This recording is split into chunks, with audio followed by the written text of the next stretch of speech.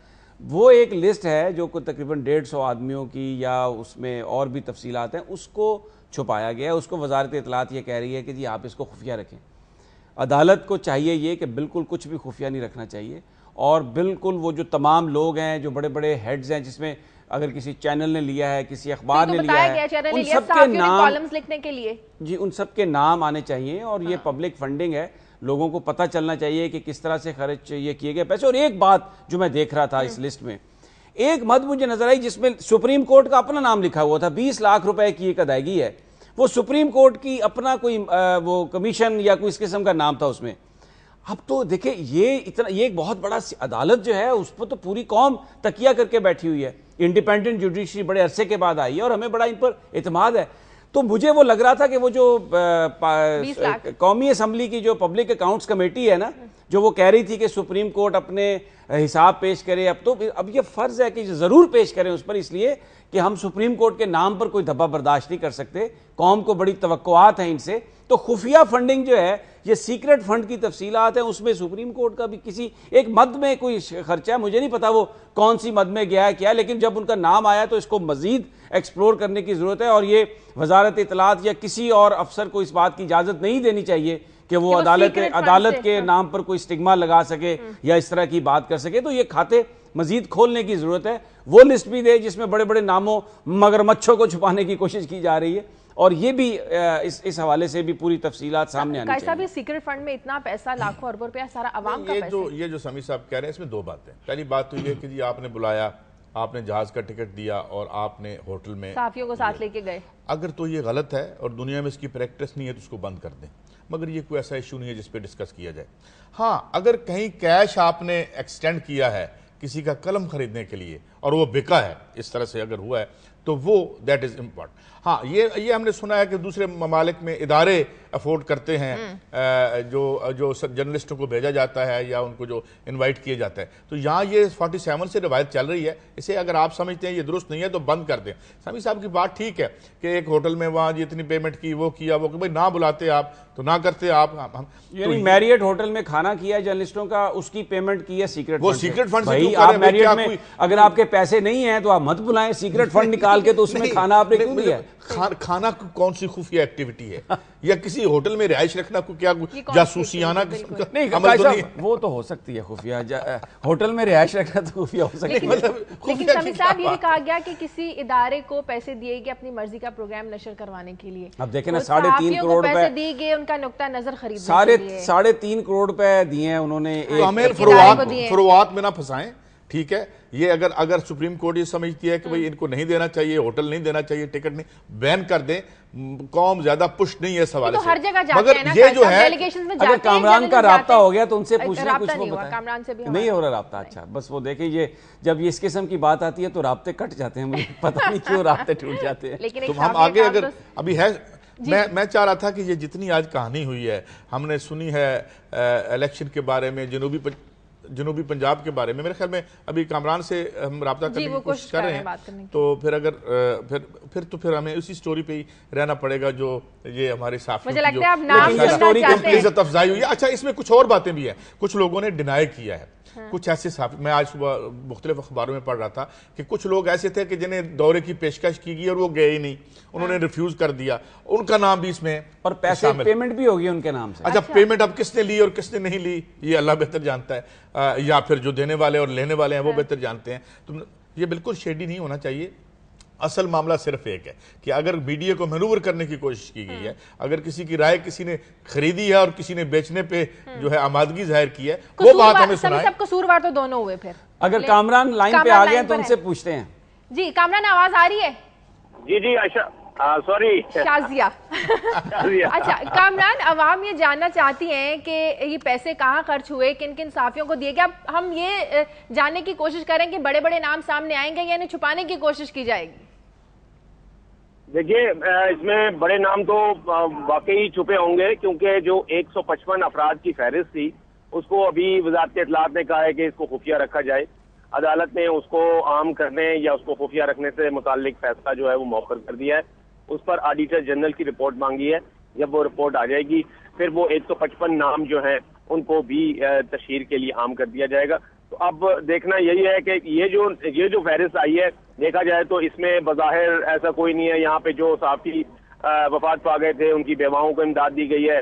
اس میں بھی کچھ ایسے نام ہیں جس میں اسپیشل اسائنمنٹ کے نام پر یا رینٹ کار یا اس طرح کی جو مد میں کامران یہ تو تفصیلات آ چکی. میں آپ سے جاننا چاہوں گا, ایک میں وہ لسٹ دیکھ رہا تھا, کوئی ایکسپلین کر دیں صرف ناظرین کو سمجھانے کے لیے, ہم کوئی کسی توہین عدالت میں نہیں پھنسنا چاہتے. وہ ایک مد لکھی ہوئی ہے سپریم کورٹ اور آگے کمیشن, اس میں بھی 20 لاکھ ہے. یہ کیا ہے سیکرٹ فنڈ سے سپریم کورٹ کو کیا ادائیگی میڈیا کی؟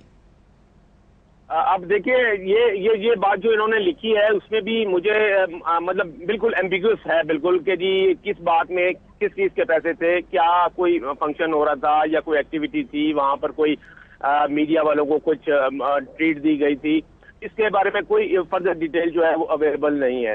تو بنیادی طور پر دیکھیں سمیع صاحب, ابھی یہ جو کیس ہے یہ زیر التوا ہے سپریم کورٹ میں. جب آئندہ سماعت 25 تاریخ کو اس کی سماعت دوبارہ ہوگی اس وقت یقیناً یہ باتیں جو ہے سامنے آئیں گی. اور جسٹس جواد خواجہ نے خاص طور پر یہ کہا ہے کہ ہمارا اس لسٹ کو تشہیر کرنے کا مقصد یہی ہے کہ ہم دیکھیں کہ یہ عوام کا پیسہ ہے, کیا یہ اس طریقے سے کسی کو ڈول آؤٹ کیا جا سکتا ہے یا نہیں. اور دوسری بات یہ کہ اس کے جو مصارف ہیں اس پر بھی بات ہوگی کہ کیا یہ اس مقصد کے لیے کسی کو رینٹ کار دینی ہے تو وہ کیا کس مقصد کے لیے اس کو جو ہے نا یہ کیا خفیہ فنڈ دیا جا سکتا ہے یا نہیں. اچھا کامران, کیونکہ آپ ہمارے ساتھ ہیں, میں ایک اور دوسری سٹوری پر آپ سے بات کرنا چاہتا ہوں. وہ پرویز مشرف کے خلاف جو غداری کا مقدمہ ہے اس کے حوالے سے وفاق نے تو یہ جواب دے دیا کہ جناب یہ الیکٹڈ گورنمنٹ کا مینڈیٹ ہے, نگران گورنمنٹ نہیں کر سکتی یہ اس قسم کا فیصلہ, اور آج اس کیس کو کورٹ ٹیک اپ بھی کرے گی. ایک بحث چل نکلی ہے, رات بھی میں سن رہا تھا. یہ بتائیے کہ کیا اب عدالت کیا ڈائریکشن دے سکتی ہے فیڈرل گورنمنٹ کو, یا آئین میں قانون میں یہ لکھا ہوا ہے کہ یہ ڈسکریشن صرف وفاقی حکومت کے پاس ہی ہے کہ وہ کسی کے خلاف غداری کا مقدمہ چلا سکے؟ دیکھیے جو سمیع صاحب اس میں پرویز مشرف کے وکلا ہیں انہوں نے تو اپنا جو جواب داخل کرایا ہے اس میں بھی انہوں نے یہ بات لکھی ہے کہ یہ جو معاملہ ہے کسی کے خلاف آرٹیکل 6 کی کارروائی کا, یہ صرف اور صرف وفاقی حکومت کے دائرہ کار میں آتا ہے.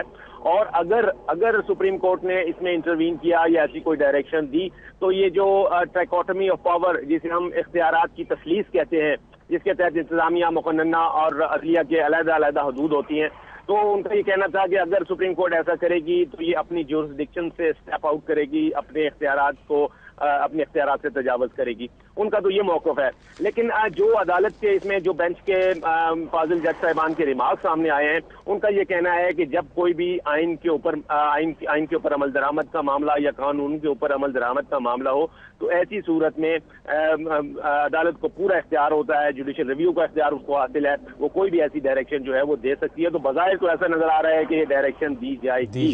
لیکن سمیع صاحب اس میں صرف ایک چھوٹی سی بات یہ ہے کہ اس میں جو کو ایکیوزڈ ہیں, آپ نے آرٹیکل 6 پڑھا ہوا ہے, اس میں لکھا ہوا ہے کہ جو ابیٹر ہیں جنہوں نے معاونت کی ہوتی ہے وہ بھی بغاوت کے زمرے میں آتے ہیں, دے آر ایکولی ریسپانسبل. ایک یہ چیز ہے. دوسری بات یہ ہے کہ پی سی او میں بھی لکھا ہوا ہے کہ جی مشرف صاحب نے کہ جی یہ تمام جو میں نے اقدامات کیے ہیں 3 نومبر کے ایمرجنسی لگانے کے اور پی سی او کے, یہ تمام اس وقت کی جو عسکری قیادت اور سول قیادت ان تمام کو اعتماد میں لے کر کیا. اور اس کے علاوہ آپ کو یاد ہوگا کہ 3 نومبر کو جب ایمرجنسی لگ رہی تھی تو چیف جسٹس کی سربراہی میں ایک 7 رکنی بینچ نے فوری طور پر ایک اسٹے آرڈر جاری کیا تھا کہ انہوں نے روک دیا تھا کہ کوئی اس پی سی او پر یا غیر آئینی اقدامات پر عمل نہ کرے. اس اسٹے آرڈر میں بھی وہ تمام کور کمانڈرز اور عسکری قیادت ان تمام کو عہدوں کے ساتھ لکھ کر وارن کیا گیا تھا. اچھا کامران یہ بتائیے کہ کیا اس بات کا بھی امکان ہے کہ وہ جو اس سے پہلے 1999 میں جب مارشل لا لگایا تھا وہ بھی کوئی اس میں اس کے بارے میں بھی گفتگو ہو, اور پھر وہاں پر تو بعد میں ایک فرد واحد کو آئین میں وہ یہ بھی اختیار دے دیا گیا تھا کہ وہ اس پہ کوئی ترمیم بھی کر لے, پورا ہر چیز کو لیجیٹمائز کر دیا گیا تھا. ججز نے پی سی او کے تحت حلف بھی اٹھایا تھا اور بہت ساری تقرریاں بھی کی, وہ اس پر بھی کوئی بات ہوگی. اور یہ بھی بتا دیں کہ کیا پاکستان میں 1977 بھی طلوع ہوا تھا یا نہیں ہوا تھا, یا وہ مارشل لا جو ہے اسے ہم ڈیلیٹ کر دیں تاریخ میں سے؟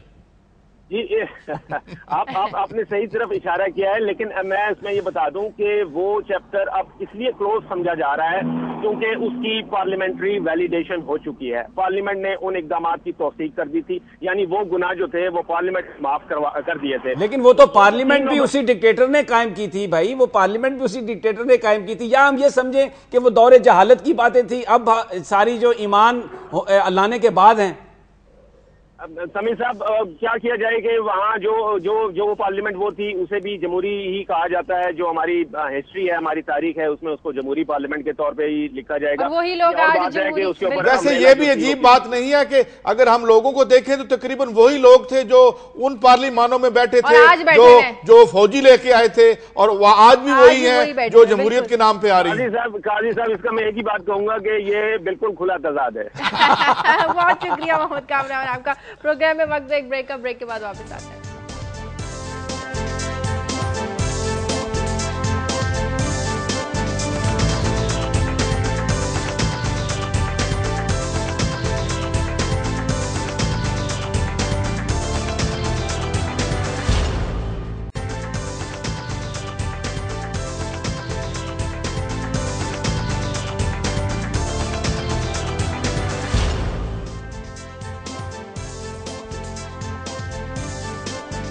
بریک کے بعد خوش آمدید. جی سمیع اسکائی صاحب آپ کی خبروں کی طرف آتے ہیں. میں خبر سے پہلے میں ایک کالم ہے جو آج دنیا کے اخبار میں آج ہی چھپا ہے، اور یہ میں اس کو ریلیٹ کرتا ہوں کہ یہ جو ابھی ہم نے جنوبی پنجاب میں سارا الیکشن کا کھیل بتایا، اس حوالے سے 4 سطریں میں جلدی سے اس کو ریڈ آؤٹ کرتا ہوں.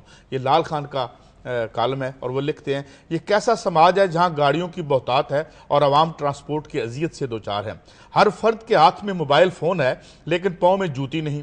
محل نما کوٹھیوں پر مشتمل ہاؤسنگ اسکیمیں اگر پھیل رہی ہیں تو فٹ پاتھ پر سونے والوں کا ہجوم بھی بڑھ رہا ہے. پاکستان ایٹمی طاقت بن چکا ہے لیکن لوڈ شیڈنگ ہے کہ بڑھتی جا رہی ہے. بجلی جتنی مہنگی ہے اس کی ترسیل اتنی ہی ناقابل اعتماد. ایک طرف منرل واٹر کا کاروبار تیزی سے بڑھ رہا ہے اور دوسری جانب گندے پانی سے بیماریوں کی وبا کروڑوں زندگیوں کو موت کی آغوش میں دھکیل رہی ہے. امیروں کے لیے 5 سٹار ہاسپٹل کھلتے چلے جا رہے ہیں لیکن غریب دوائیوں سے بھرے میڈیکل سٹوروں کے سامنے ایڑیاں رگڑ رگڑ کر دم توڑ رہے ہیں. امراء کی شادیوں میں عروسی جوڑوں اور دکھاوے پر کروڑوں اخراجات ہو رہے ہیں لیکن محنت کش گھرانوں میں ایسی بیٹیاں بھی کم نہیں کہ جہیز کے پیسے جوڑتے جوڑتے جن کے سروں میں چاندی اتر چکی ہے. معاشی ترقی کی شرح میں جتنا اضافہ ہوتا ہے سماجی غربت اس سے زیادہ بڑھتی ہے. شراب پر پابندی ہے اور ہیروئن کا کاروبار بڑھتا چلا جا رہا ہے. شرعی قوانین نافذ ہیں لیکن غربت اور بدحالی ہوا کی کتنی بیٹیوں کو جسم فروشی پر مجبور کر رہی ہے. Mercedes, Rolls Royce, Land Cruiser, BMW گاڑیوں کے شو روموں کی بھرمار ہے لیکن ریلوے کا ڈھانچہ بوسیدہ ہو کر گل سڑ چکا ہے. بسوں ویگنوں کے کرائے غریبوں کی پہنچ سے باہر ہو رہے ہیں لیکن ٹرانسپورٹ کی حالت یہ ہے کہ سفر اب انگریزی کا سفر یعنی عذاب بن چکا ہے. ٹیلی ویژن کیبل دیہات تک سرایت کر چکا ہے لیکن نکاسی آپ کے نظام کے فقدان سے گلیاں اور بازار غلاظت کے ڈھیر بن چکے ہیں. آمریت کی وحشت کے بعد نام نہاد جمہوریت کے 5 سالوں میں عوام کی حالت تزار مزید بدتر ہو چکی ہے. سیاست کاروبار بن چکا ہے. انتہا پسند اور متشدد ملائیت نے مذہب کو جرائم، دہشت گردی اور بھتہ خوری کے لیے ڈھال بنا لیا ہے. حکومتیں چاہے فوجی ہوں یا جمہوری معاشی استحصال کے اوزار بن چکی ہیں اور حکمران سامراجی جبر کو مسلط کرنے والے ٹھیکیدار. اور آخر میں ایک فقرہ کوٹ کرتا ہوں کہ ریٹائرڈ فوجی اشرافیہ پراپرٹی ڈیلروں میں تبدیل ہو چکی ہے. تو یہ وہ دنیا ہے، یہ وہ سماج ہے کہ جس کے اوپر ہم ایک الیکشن کا کھیل کھیلتے ہیں. اور میں ساتھ یہ ریلیٹ کر دوں، یہ وہی دنیا ہے جس پہ ہم پروگرام میں بات کر چکے ہیں، ریگنامکس اور تھیچر. یہ وہ دنیا اور یہ وہ معاشی ماڈل ہے جو یہاں مسلط کیا گیا. میں اب اس بحث میں تھوڑی جو باتیں انہوں نے صحیح کہی، پاکستانی معاشرے مگر ان کو اتفاق نہیں ہے، معاملہ ایسا ہی ہے، غربت ایسی ہے. لیکن اب یہ اس میں ذکر کیا انہوں نے کہ ہر ہاتھ میں موبائل فون ہے اور پاؤں میں جوتی نہیں. اب یہ تو اس بندے کی اپنی چوائس ہے نا جس کی جیب میں 1000 روپے کہ وہ جا کے موبائل فون لے یا جوتی لے. یہ تو اب اس کی اپنی چوائس ہے. قصور غریب عوام کا ہے. وہ پیدا کیوں ہوئے، وہ اس دنیا میں کیوں چلے آئے. پالیسی میکرز کا نہیں ہے، پالیسی سازوں کا نہیں ہے، جنہوں نے تعلیم پہ پیسے خرچ کرنے ان کا کوئی قصور نہیں. اب میں ایک سٹوری جو میں نے آپ کو بیان کی تھی کہ جس میں یہ تھا کہ اگر غلط وقت میں آپ غلط مقام پر ہوں تو پھر مقدر بھی آپ کا ساتھ دیتے تھا. یہ بڑی اچھی ایک سٹوری ہے. منڈی بہاؤدین کے ہیں محمد ظفر صاحب.